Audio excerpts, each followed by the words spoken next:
Je pense que l'abbé McGivney avait un don prophétique unique qui lui a été accordé par l'Esprit Saint, parce qu'il a très bien compris que la paroisse ne se réduit pas à la figure seule du prêtre.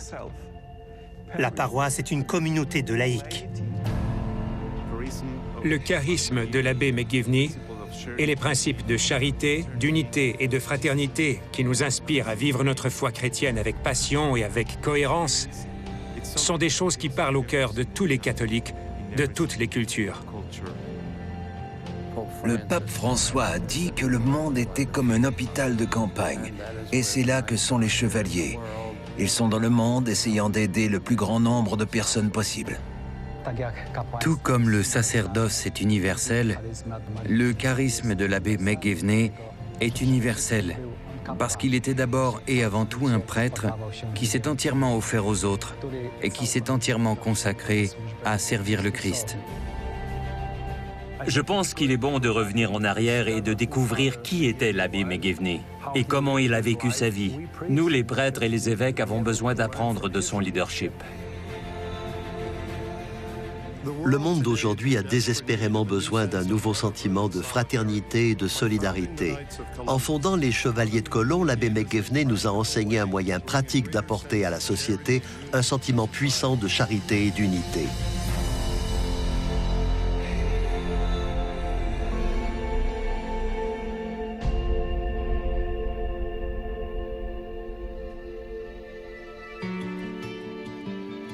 En 1882, l'abbé Michael McGivney fonde les Chevaliers de Colomb à New Haven, dans le Connecticut.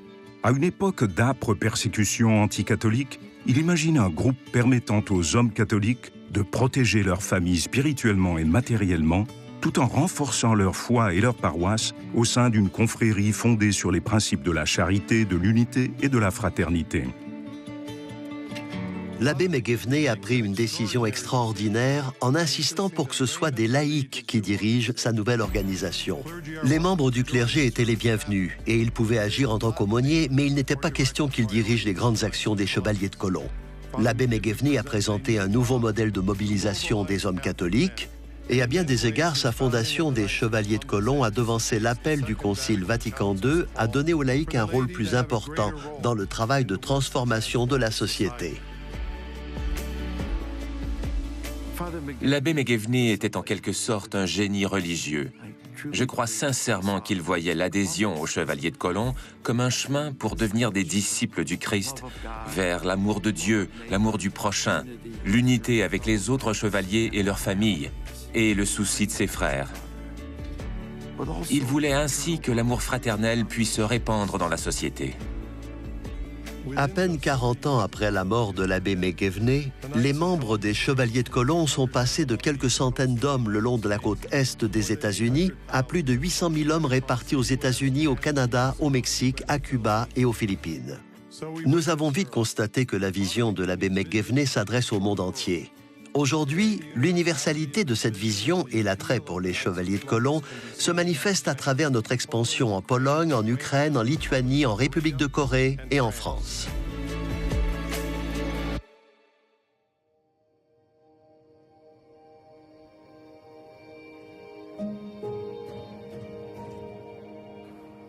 Je m'appelle Yuri Malecki. Je suis actuellement le délégué national des Chevaliers de Colomb en Ukraine. Les Chevaliers de Colomb ont commencé leurs activités en Ukraine en 2012. Depuis 10 ans, nous aidons les enfants souffrant de handicap. Et lorsque les Chevaliers ont commencé leur travail, d'autres personnes qui souhaitaient également les aider se sont jointes à nous. Nous savons que beaucoup de parents et d'enfants ont des difficultés financières. Beaucoup gagnent juste assez pour survivre. Et c'est pourquoi le soutien des Chevaliers de Colomb est crucial pour eux. Tout chevalier se doit de protéger la vie des autres.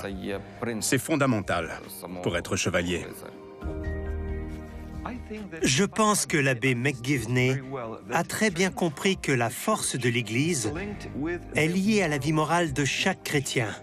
Et l'aide sociale que les Chevaliers de Colomb apportent aujourd'hui en Ukraine incarne une dimension particulière de la présence de l'Église du Christ dans notre société.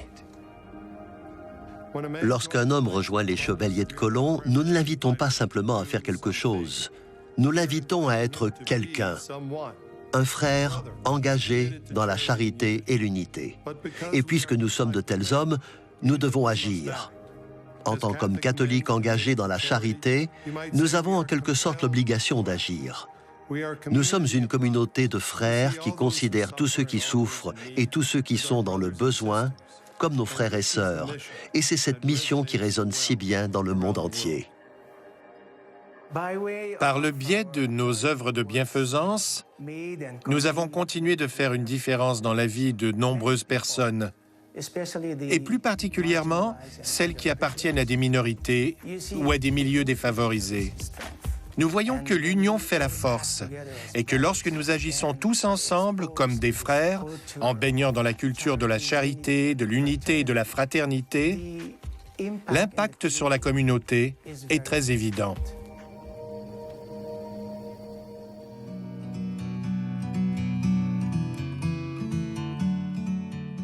Il y a un très bon esprit d'unité et de fraternité chez les chevaliers. Il s'agit d'un bel espace où les hommes catholiques peuvent se réunir en tant qu'hommes, simplement être eux-mêmes et partager leur foi. Beaucoup de ceux que je considère comme mes amis les plus proches sont aussi membres de notre conseil. Savoir que l'on fait partie de cette organisation et que l'on aide des gens dans le besoin procure un très bon sentiment d'appartenance. Dans la région de Vancouver et de Langley, il n'y a tout simplement pas assez de logements sociaux disponibles. Beaucoup de gens se retrouvent à la rue, alors nous voulions faire quelque chose. Ces boîtes contiennent entre autres des chaussettes, des articles de toilette et des feuillets informatifs pour ces personnes sans abri. Nous espérons que nous pourrons au moins leur apporter un peu de réconfort. On ne sait jamais d'où viennent ces gens. On leur remet une boîte et ils restent là à discuter. On voit que beaucoup ont envie de parler et d'être là pour discuter avec eux pendant 10 minutes. C'est une expérience vraiment incroyable. Quand des catastrophes se produisent et que des gens qui rencontrent des difficultés dans leur famille ou dans leur communauté reçoivent l'aide des chevaliers, on les voit à l'œuvre, en train d'évangéliser.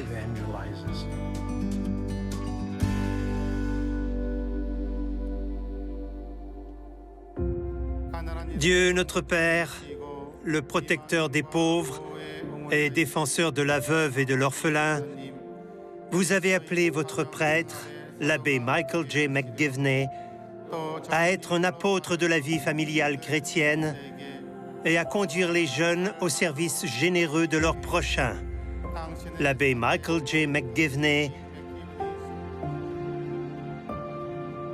La Corée est une société fondamentalement confucianiste.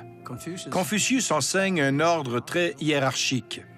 L'abbé McGivney a en quelque sorte brisé cette chaîne en devenant un acteur direct de la communauté. Il nous a montré que même s'il y a une hiérarchie dans le catholicisme, il fait aussi de nous des frères. Je suis un catholique baptisé depuis plus de 60 ans et j'ai vécu toute ma vie en tant que croyant et catholique. Cependant, je n'ai compris la dimension communautaire du catholicisme que lorsque j'ai été invité à rejoindre les Chevaliers de Colomb et à vivre la foi fondée sur les principes de la charité, de l'unité et de la fraternité que l'abbé McGivney nous a enseignés dès la fondation des Chevaliers de Colomb. Cela m'a marqué et m'a appris la valeur de la fraternité. Aimez-vous les uns les autres comme je vous ai aimé. Voilà un grand commandement sur l'amour mutuel. Et nous, les membres des Chevaliers de Colomb, voulons pratiquer cet amour mutuel dans la réalité et de façon pratique, afin que cet amour mutuel ait la puissance de transformer les autres. Il y a plus de 11 000 travailleurs migrants en Corée du Sud. Et ces personnes constituent la population qui est laissée pour compte en Corée du Sud. C'est pourquoi les Chevaliers de Colomb sud-coréens ont commencé à aider les centres de migrants. Tout ce que nous faisons repose sur la vision de l'abbé McGivney et sur la charité, l'unité et la fraternité. Nous sommes aujourd'hui venus au Centre pour réfugiés de la paix pour y effectuer des rénovations afin que les réfugiés puissent vivre confortablement. Les chevaliers de colon coréens se sont réunis ici aujourd'hui pour continuer de montrer l'amour qu'ils ont pour leurs voisins et nous continuerons de nous efforcer de vivre une vie de charité.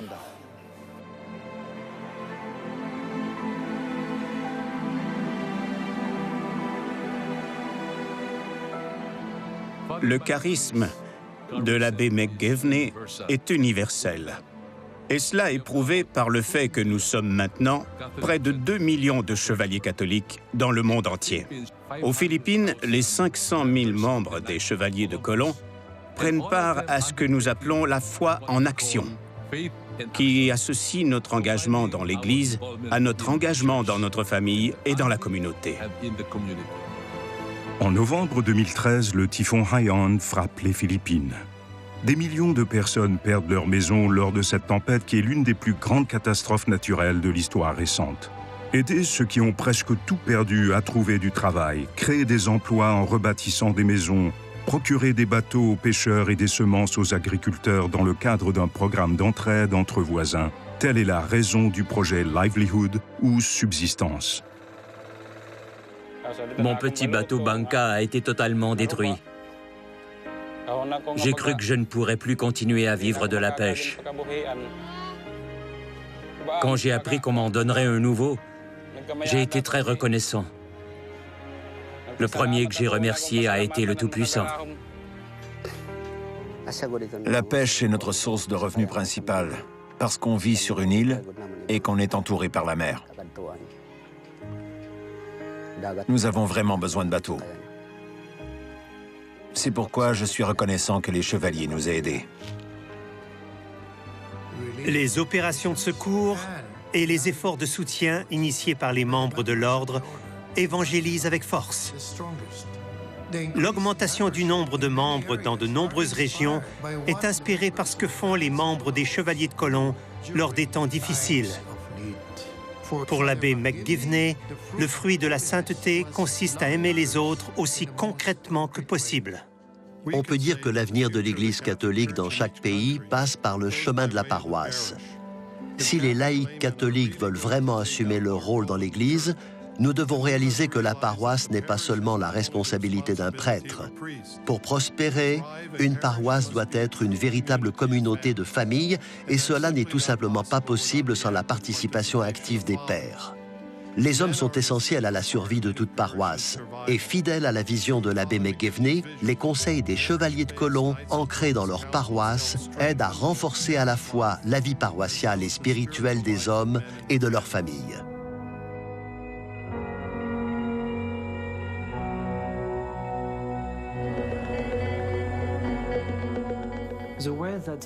Les chevaliers de colon de mon pays renforcent leur paroisse en participant pleinement à la vie spirituelle du pays, en redécouvrant le sens de l'adoration eucharistique et en redécouvrant la signification de la confession.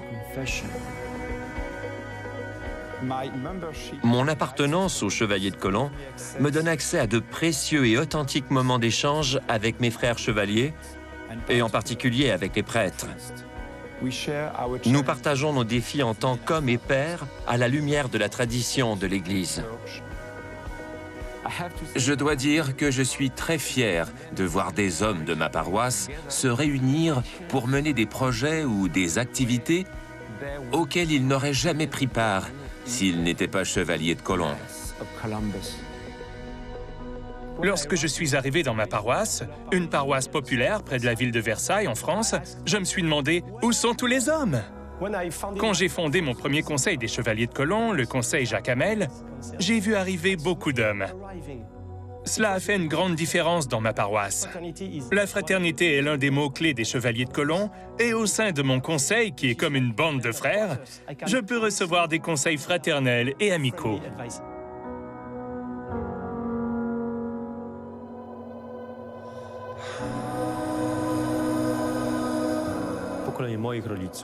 La génération de mes parents s'est battue pour une Pologne libre.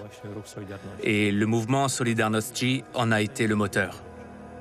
Après la chute du communisme et la reconquête de la liberté, nous nous sommes demandé, Solidarności est-il seulement un mouvement politique qui a entraîné la chute du communisme, ou est-ce un courant qui peut aussi exister pendant les périodes de liberté? La fraternité que prêchent les chevaliers est une force qui permet d'accomplir la révolution de la solidarité. C'est un élan qui montre que la solidarité est bel et bien possible en temps de liberté. Les exemples de la présence des chevaliers de Colomb ici ont été nombreux au cours des 15 dernières années. Les belles relations qui se sont développées entre les membres des chevaliers de Colomb et les différentes communautés dans lesquelles ils opèrent montrent que cette fraternité peut attirer les gens et contribuer à reconstruire la solidarité locale.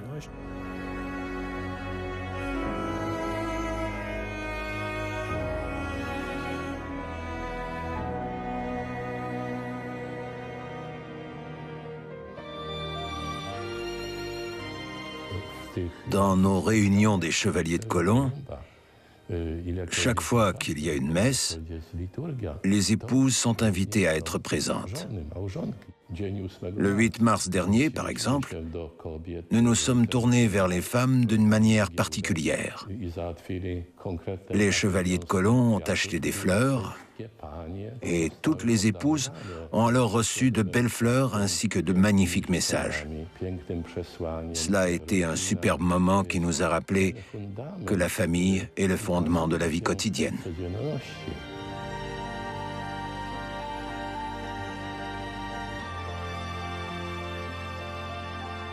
Notre aumônier, l'abbé Riklik, a donné la première conférence et il nous a proposé la Sainte Famille comme modèle pour nos familles.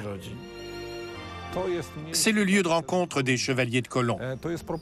C'est un espace pour les hommes de différents âges qui observent ce que leur offre le monde moderne et qui constatent un certain désordre moral et social. Les chevaliers de Colomb invitent les hommes à s'engager dans leur vie familiale, auprès de leurs enfants et de leurs épouses, tout en étant actifs dans l'Église et en faisant l'expérience concrète de leur foi. Il est de la responsabilité des laïcs de témoigner de la vérité selon laquelle Jésus-Christ est la réponse aux difficultés que la vie présente à chacun d'entre nous. La plupart des gens n'en sont pas convaincus par des arguments, mais par la réponse à une question très simple: est-il possible de vivre de cette façon? Et si oui, cela me comblera-t-il? Les chevaliers de Colomb répondent par le témoignage de familles catholiques fortes qui vivent des vies de charité. Voilà pourquoi la vision de l'abbé McGivney continue de se répandre dans le monde entier.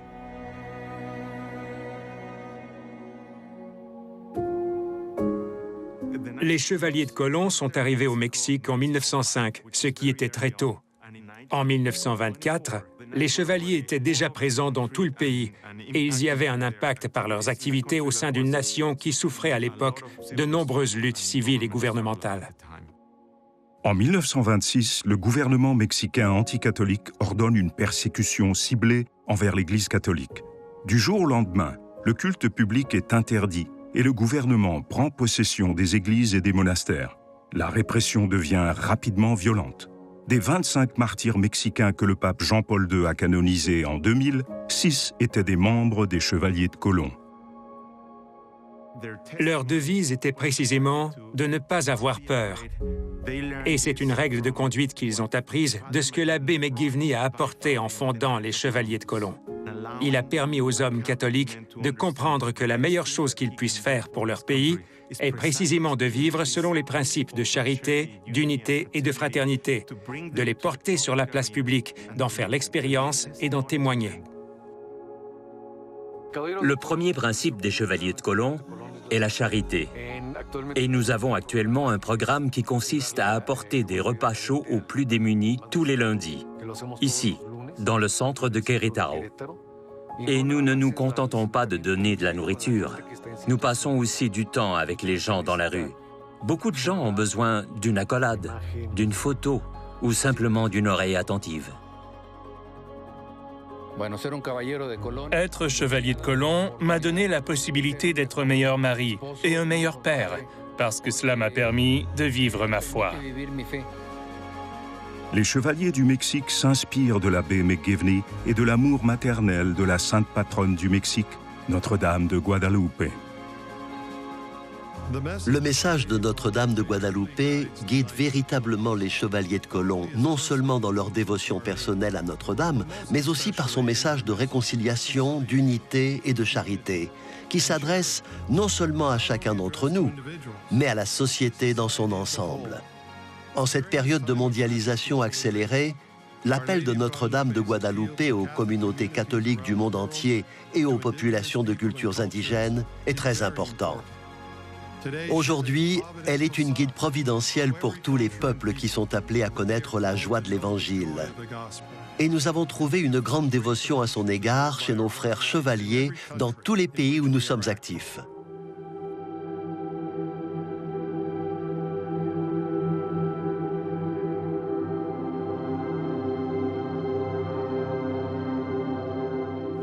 Au cours de l'été 2014, l'État islamique a pris le contrôle d'une grande partie du nord de l'Irak par le biais d'une offensive éclair qui a pris tout le monde au dépourvu.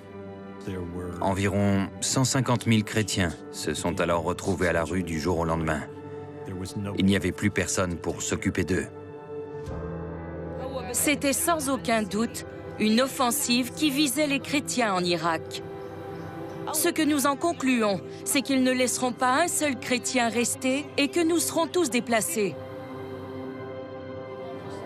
Ils ont détruit toutes les églises et ils ont pillé toutes les maisons.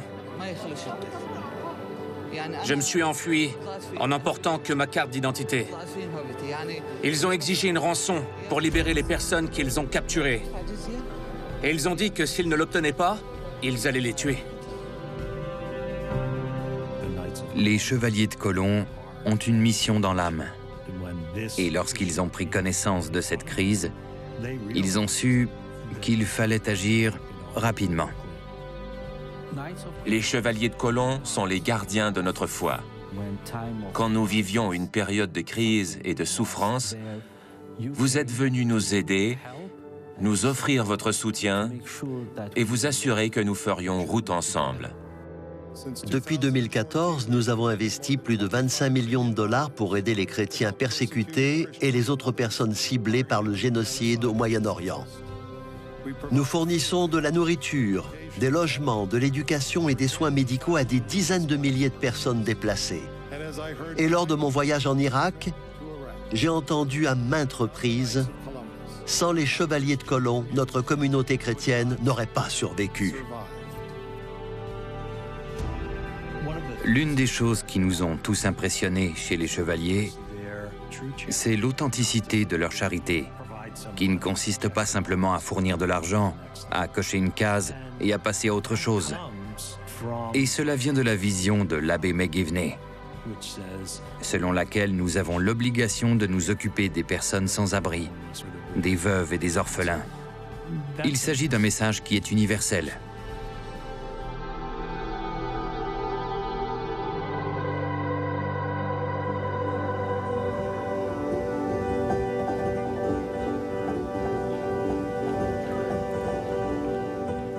J'ai connu l'abbé Michael McGivney il y a 29 ans, lorsque je suis devenu chevalier de Colomb.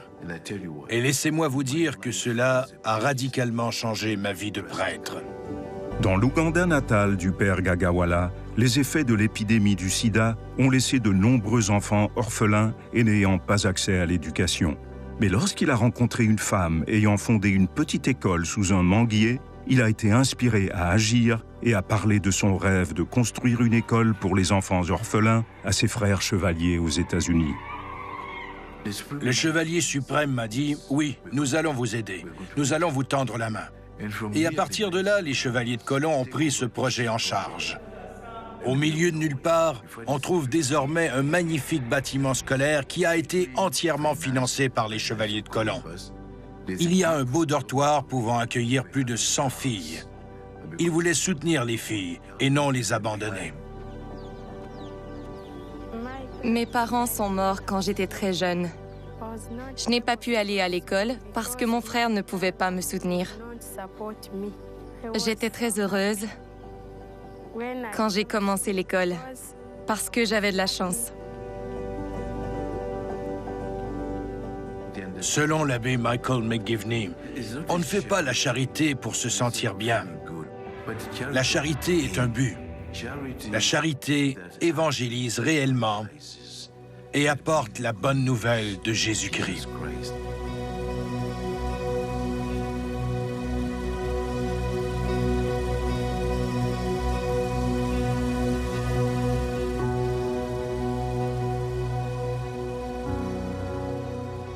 C'est un lieu où les gens peuvent venir prier. Ils peuvent prier pour la béatification de notre fondateur, mais aussi pour demander son intercession dans les intentions de tous ceux qui viennent ici. La prière pour la canonisation de l'abbé McGivney fait partie des prières que je dis tous les jours. Quand nous allons dans les écoles secondaires, nous distribuons toujours des cartes de prière. À ce jour, nous avons distribué 70 000 cartes de prière. Il y a donc 70 000 personnes qui ont été touchées par l'abbé McGivney. L'abbé Michael McGivney était un homme de Dieu et un homme pieux. Et à travers son travail, et surtout à travers les Chevaliers de Colomb, il a manifesté l'amour immense de Dieu à travers son Église et pour le monde entier. Je considère donc qu'il est très important que ce prêtre catholique américain soit honoré. Nos membres et moi-même exprimons notre profonde gratitude à notre Seigneur pour avoir donné l'abbé Michael McGivney à notre Église.